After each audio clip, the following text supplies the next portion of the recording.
पहले अदानी के जहाज में मोदी जाते थे, राहुल गांधी ने सीधे सरकार को घेरा है, सीधे प्रधानमंत्री नरेंद्र मोदी को घेरा है। मोदी के जहाज में अदानी जाते हैं, पीएम के साथ कितनी बार विदेश गए अदानी? राहुल गांधी ने सीधे सदन में ये सवाल दागे हैं और कांग्रेस पार्टी सवाल पूछती आ रही है। पहले अदानी के जहाज में प्रधानमंत्री नरेंद्र मोदी जाते थे, अब समय बदल गया है। राहुल गांधी कह रहे हैं कि अब प्रधानमंत्री नरेंद्र मोदी के जहाज में अदानी जाते हैं। वो रिश्ता पूछ रहे हैं, विदेश की यात्रा कितनी बार की है ये पूछ रहे हैं। इतने बड़े मुद्दे पर खामोशी क्यों है, इतने बड़े मुद्दे पर चुप्पी क्यों है? शेल कंपनियों में हजारों करोड़ रुपए किसके थे? राहुल गांधी ने कई ये सवाल आज खड़े किए हैं। शुरुआत आपने देखी भारत जोड़ो यात्रा से करते करते उन्होंने आज सरकार पर कई गंभीर आरोप लगाए। लोगों ने पूछा एलआईसी का पैसा अदानी को क्यों दिया, इसका जवाब नहीं मिला। एलआईसी पीएसयू के ग्राहकों का पैसा अदानी को क्यों दिया गया, इसका जवाब नहीं मिला। अदानी की हिंदुस्तान के बाद शेल कंपनी है, इसके बारे में किसी ने क्यों नहीं सोचा? शेल कंपनी के जरिए किसका पैसा भारत आया, इस बारे में कोई क्यों कुछ नहीं बोलता? अदानी की शेल कंपनियों पर सवाल क्यों नहीं उठ रहे?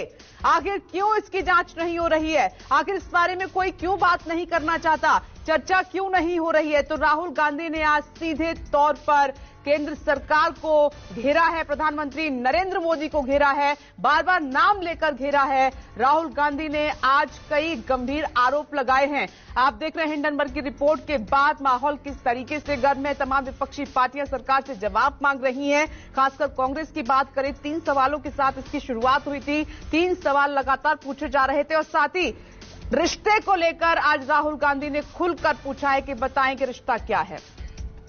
बहुत सारे लोगों ने पूछा कि भैया राहुल जी बताइए, हिमाचल में सेब की बात होती है अदानी जी, कश्मीर में सेब की बात होती है अदानी जी, पोर्ट्स की बात होती है अदानी जी, एयरपोर्ट की बात होती है अदानी जी, इंफ्रास्ट्रक्चर, अच्छा हम सड़क पे चल रहे हैं, मैं पूछूं किसने बनाई? अदानी जी। तो लोगों ने यह भी पूछा कि राहुल जी ये जो अदानी जी जो हैं, इनकी सफलता कैसे हुई, ये इतने बिजनेसेस में कैसे घुस गए? और एग्जीक्यूटिव एडिटर सुकेश रंजन इस वक्त मेरे साथ मौजूद हैं बातचीत करने के लिए। सुकेश, राहुल गांधी ने आज सदन में सीधे प्रधानमंत्री नरेंद्र मोदी को घेरा है और कई सवाल उन्होंने पूछे हैं, इसको किस तरह से आप देख रहे हैं? देखिए विपनेश, राष्ट्रपति के अभिभाषण पे जो चर्चा है उसको एक अपॉर्चुनिटी की तरह राहुल गांधी ने इस्तेमाल किया। मुझे लगता है कि विपक्ष की ये योजना थी कि राष्ट्रपति के अभिभाषण के लिए तैयार हो जाइए। पहले वो जेपीसी की डिमांड कर रहे थे, सदन को चलने नहीं दे रहे थे, लेकिन मुझे लगता है कि बहुत योजनाबद्ध तरीके से सदन को पहले चलाने पे अग्रीमेंट हुआ और राष्ट्रपति के अभिभाषण को एक अपॉर्चुनिटी के तौर पे उन्होंने इस्तेमाल किया। उनका पूरा भाषण नरेंद्र मोदी और अदानी के संबंधों को स्थापित करने के लिए था। वो अपने पूरे भाषण में ये दिखाना चाहते थे कि अदानी जी बहुत बड़े बिजनेसमैन जो बने हैं वो नरेंद्र मोदी की कृपा से बने हैं और उनकी जो जर्नी रही है, उनकी जो बिजनेस जर्नी रही है वो गुजरात से शुरू हुई थी और वो पूरा संबंध नरेंद्र मोदी से स्थापित करके बताना चाहते थे पूरे देश को सदन के माध्यम से कि गुजरात से चल के वो पहले दिल्ली पहुंचते हैं, दिल्ली से वो अंतर्राष्ट्रीय देशों, दूसरे देशों में एंटर करते हैं और इन सब के पीछे फैसिलिटेट करने के लिए सरकार होती है और सरकार के मुखिया होते हैं। तो एक तरीके से उन्होंने इस पूरे भाषण का इस्तेमाल राष्ट्रपति के अभिभाषण के पर चर्चा को इस्तेमाल किया है कि वो नरेंद्र मोदी और अदानी के संबंधों को स्थापित कर सके।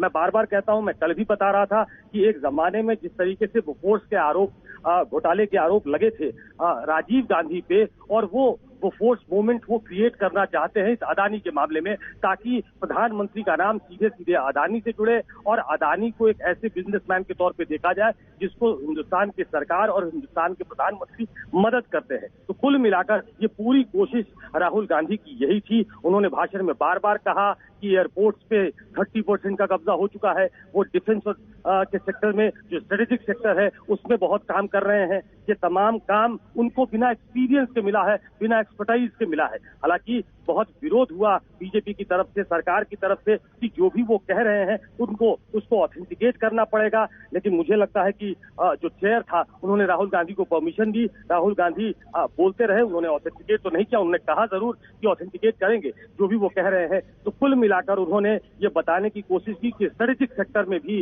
अदानी काम कर रहे हैं और उनकी इस कंपनी में जिस तरीके से शेल कंपनी के थ्रू पैसा लगा है, तो एक बड़ा सवाल लास्ट में उन्होंने उठाया है कि ये शेल कंपनी में पैसा किसका है। और चूंकि वो स्ट्रैटेजिक सेक्टर में काम कर रहे हैं, इसलिए सरकार की जिम्मेदारी बनती है कि वो इंटरवीन करे। और लास्ट में उन्होंने 3-4 सवाल पूछे कि पहले प्रधानमंत्री अदानी के जहाज में घूमते थे, हम ये जानना चाहते हैं कि अदानी अब प्रधानमंत्री मोदी के जहाज में कितनी बार गए हैं। वो प्रधानमंत्री अगर किसी विदेश यात्रा पे गए तो उसके बाद कितनी बार गए हैं, और उसके बाद ऐसे कितने मौके आए जबकि जाने के बाद उनको कॉन्ट्रैक्ट किसी देश ने दे दिया। तो कुल मिलाकर मैं बार बार कह रहा हूं कि वो एक बोफोर्स मोमेंट को रिक्रिएट करना चाहते हैं। जिस तरीके से राजीव गांधी पे आरोप लगे थे, उसको चस्पा किया गया था राजीव गांधी पे बोफोर्स घोटाले को, तो उसी तरीके से वो इस अदानी प्रकरण को चिपकाना चाहते हैं नरेंद्र मोदी के साथ, ताकि वो सरकार को और प्रधानमंत्री को डॉक में खड़ा कर सके। जी सुकेश, राहुल गांधी ने सीधे तौर पर सवाल पूछे कि इतने बड़े मुद्दे पर सरकार की जो खामोशी है, चुप्पी है, कांग्रेस चाहती है कि उसको तोड़ें।